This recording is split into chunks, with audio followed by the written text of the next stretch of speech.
Good morning and good afternoon, Father Joe. How are you today? Good. Welcome, everybody, as we have this little short session on Cup of Joe, celebrating the life of a Catholic worker here in the Green Bay Diocese in northeastern Wisconsin. We're very proud to be hosting this family of, I like to call it a family, the Catholic worker family here, the only one in the Green Bay Diocese. Wonderful. Thank you. And you along with David Mueller, who's also on our board of directors, just returned from the 50th anniversary of Pax Christi International's conference in Washington, D.C. It sounds like it was a very exciting time. Tell us about Pax Christi. Yeah, thank you. Pax Christi is a movement and started, it was international, and then one of our bishops, Bishop Gumbleton, outstanding bishop, a progressive bishop from Detroit, he led others and they formed what is now Pax Christi USA. And so this celebration in Washington, D.C. Commemorated 50 years. And David Mueller previously mentioned, and I attended the Pax Christi meeting in Chicago, must be about 20 years ago. Wow.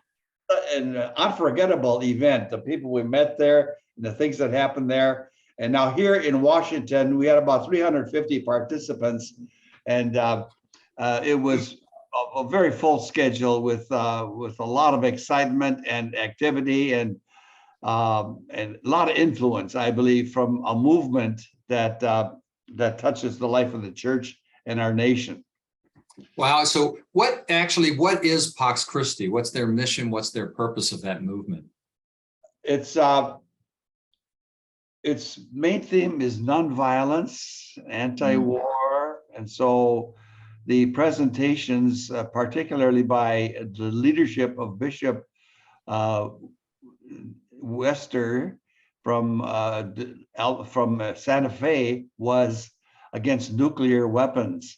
He wrote a major document, and he was there for the whole event. We met him personally.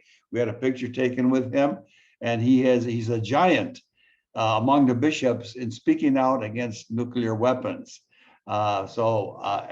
He's particularly interesting because he comes from New Mexico, where the bomb was developed and is still produced. And so he still has the courage to speak out against nuclearism. And he agrees with our Pope Francis that the very possession of nuclear weapons is immoral, not just the use of them, but we may not even possess them. So the movement is to eliminate. We got a big job to do. But anyway, Catholic Worker Pax Christi is a leader in dealing with nonviolence and anti-war. And I was very surprised, delighted that a big theme at this conference in Washington was anti-racism. Wow. At the last big gathering, there were few people of color. This time, almost half of the participants were people of color. And not only were they present, but so much attention was paid to anti-racism. It was very powerful. Wow, all these issues all roll together. And when it comes to world peace, nonviolence, and denuclearization, they all are interwoven in this very important connection. We just passed the 77th anniversary 4 days ago of the dropping of the bomb on Hiroshima. And like you said, Bishop Wester is there in Santa Fe, which is just down the hill from Los Alamos, where those bombs were originally developed by the U.S. government. The Japanese people are the most peaceful in the world, and they hold this message of the significance of never, never, ever again implementing. But as you say, even the possession being an immoral act, let alone that of when we continue to have conversations by politicians of the world about the use of nuclear weapons. Absolutely an immoral thing. You said that there was also a conversation of anti-racism and that sort of thing. So I understand that Reverend Dr. William Barber from the Poor People's Campaign also spoke. Yes? And Right.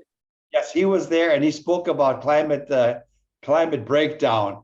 And as he talked about the science of what's happening with our climate change, the focus was on that the poor people are the victims, principal victims of climate breakdown.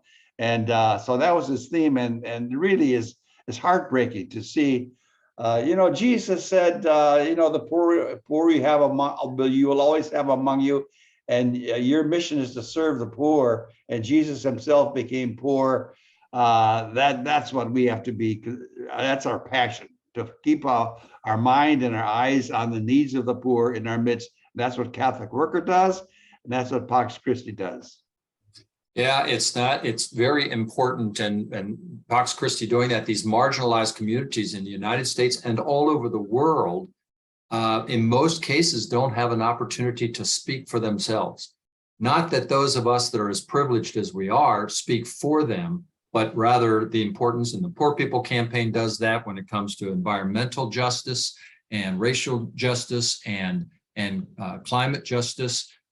They lift up the voices of those that are marginalized to allow them to speak in their own words. So it was wonderful that Reverend Barber was able to be a part of the Pax Christi gathering as well. And 350 people, that was wonderful. You also took a little hike from the convention hotel over to the Pentagon on the final day, didn't you?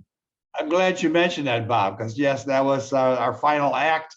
And so we stood before the Pentagon. There's this motley crew of Pax Christi people standing before the might and power of the Pentagon. And but we did our part. We